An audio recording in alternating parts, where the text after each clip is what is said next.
He was just driving home from work when a young officer yanked him out of his car without cause and humiliated him on the roadside. Officer Benton didn't ask a single question. He just saw a black man in a suit and assumed the worst. But what he didn't know was that the man he shoved was actually the state police commissioner, Grayson Derricks. Just wait until you hear how this powerful story unfolds and how justice, in the end, turned everything around.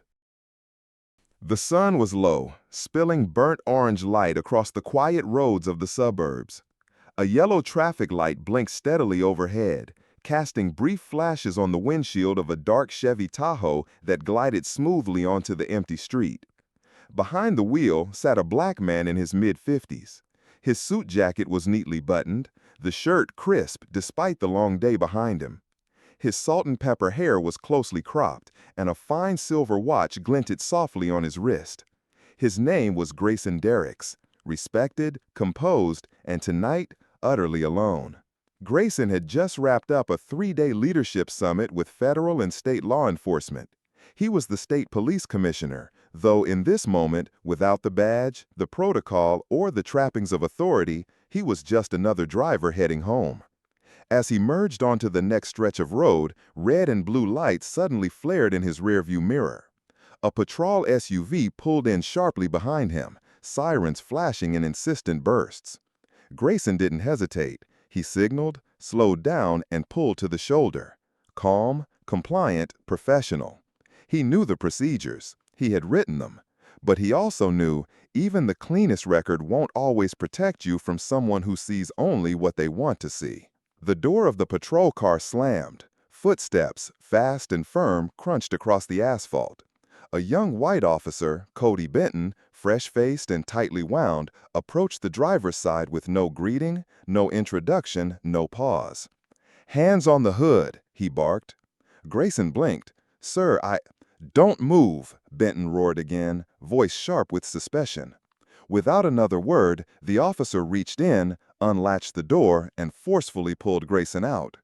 The man didn't resist, only raised his hands as Benton turned him and pressed his chest hard against the hot hood of the Tahoe. At that very moment, traffic slowed. A few passing drivers took notice. One of them, Marion James, a nurse on her way home, pulled out her phone and started filming from the passenger seat. "Why did you stop me?" Grayson asked evenly, still facing the vehicle. Benton was breathing hard, his fingers wrapped tightly around a pair of handcuffs. "You were speeding, and you were giving me a look I didn't like," he muttered, eyes narrowed. "I was going 37. The limit is 40, Grayson replied calmly. Then, after a pause, "And I'm the state police commissioner." Benton laughed, a short, disbelieving chuckle. He raised the cuffs, holding them in the air, but something shifted. Something in Grayson's voice, the steadiness, the gravity, caused him to falter. License," he mumbled. Grayson handed it over without a word.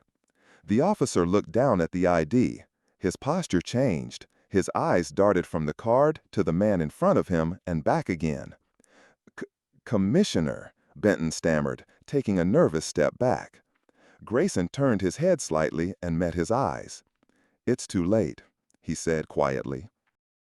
Later that night. Back at home, the kitchen lights were dim. The television was on in the background, the local news running the phone-recorded footage from earlier that evening. Grayson's 13-year-old son sat on a stool at the counter, watching the shaky video. His eyes were wide and uncertain. His voice, when he spoke, was small. "Dad, he didn't know who you were?" Grayson, standing behind him, nodded slowly. "No, son, he didn't." "Then, why would he?" Grayson didn't answer right away. He walked to the window, looked out at the quiet street. "Because he thought he could," he finally said. "He didn't need a reason.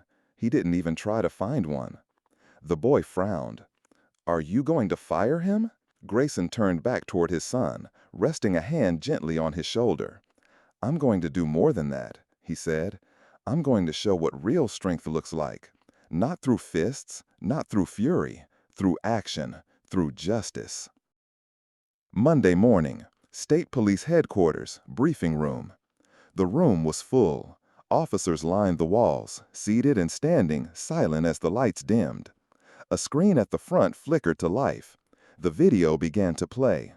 There was no narration, just the recorded reality. A man in a suit being yanked from his car, pushed onto the hood, treated like a threat for simply driving while existing. Grayson stood at the front of the room, arms folded.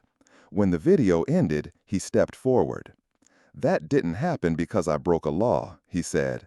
"It happened because I looked like someone who wouldn't fight back." Silence. Several officers lowered their eyes. Even the head of internal affairs shifted uncomfortably in his seat. "Officer Benton has been placed on administrative leave," Grayson continued. "But this isn't just about one man. This is about the culture we carry, what we allow, what we ignore, and who we become when no one's watching." He paused. "This is not the end of something. It's the beginning." A breath hung in the air, one that said everything had changed. The walls of the Internal Affairs Division were lined with closed blinds. The air inside was cool, still. Officer Cody Benton sat at the far end of the long conference table. His badge was no longer pinned to his uniform. It lay silently in an evidence bag, placed just out of reach. He looked pale, lost. His posture was folded inward, and the rehearsed confidence he had shown on the streets was nowhere to be found. I thought he was acting nervous," Cody muttered, barely audible. "And I mean, he didn't answer me right away, so—" Across from him, Investigator Lisa Hall raised her hand, not to silence, but to stop the spiral. "You thought," she said calmly, "but you didn't verify. You didn't de-escalate. You decided without reason." She closed the folder in front of her. And that's where it began to unravel. The department had protocols, and now they had questions. In the days that followed, a deeper review surfaced previous incidents. 3 prior complaints of excessive force, 2 of which had resulted in formal warnings. One internal case, marked unsubstantiated, had involved a very similar stop, except there had been no footage that time. No pattern is obvious until someone looks back and connects the dots. This time, the dots connected themselves. The public response. Once the video hit the internet, it spread fast. A grainy 10-second clip, a respected state official being yanked from his vehicle, was enough.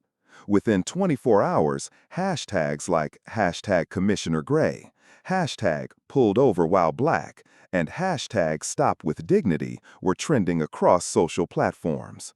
Students, veterans, teachers, lawmakers, they all posted, commented, and reshared with one unifying sentiment. If the Commissioner of State Police isn't safe from bias, what about the rest of us? The problem isn't the badge. It's what some people do once they're wearing it. This is exactly why trust in the system is eroding. Not because of criminals, but because of those sworn to protect who abuse that trust. The press conference. It was a clear morning when Grayson Derrick stepped up to the podium outside the state police headquarters. He wore full uniform, crisp navy blue, with a single gold bar on his shoulder. But it wasn't the medals or the nameplate that commanded attention. It was the silence in the way he stood. Measured, composed.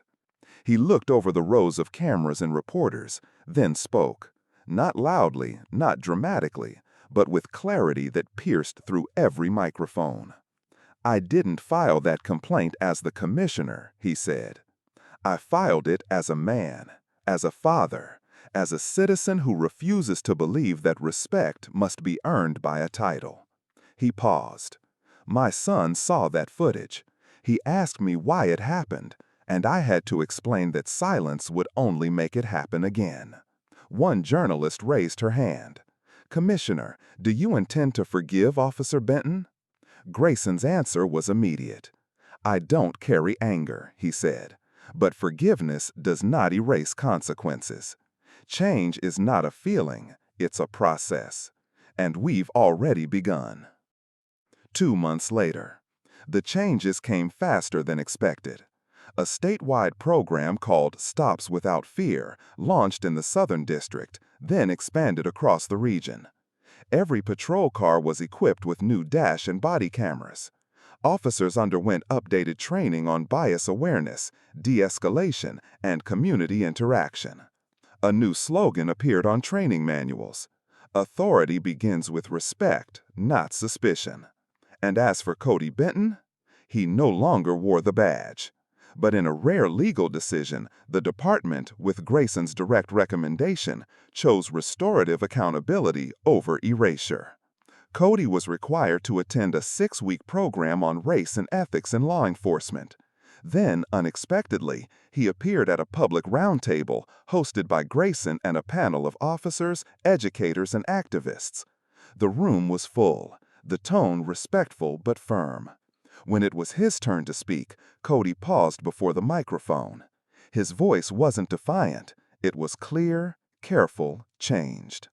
"I wasn't a bad person," he said, "but I acted like someone who didn't question a broken habit. I became part of a system that made it easy to treat some people like threats before I saw the human being." He turned to Grayson.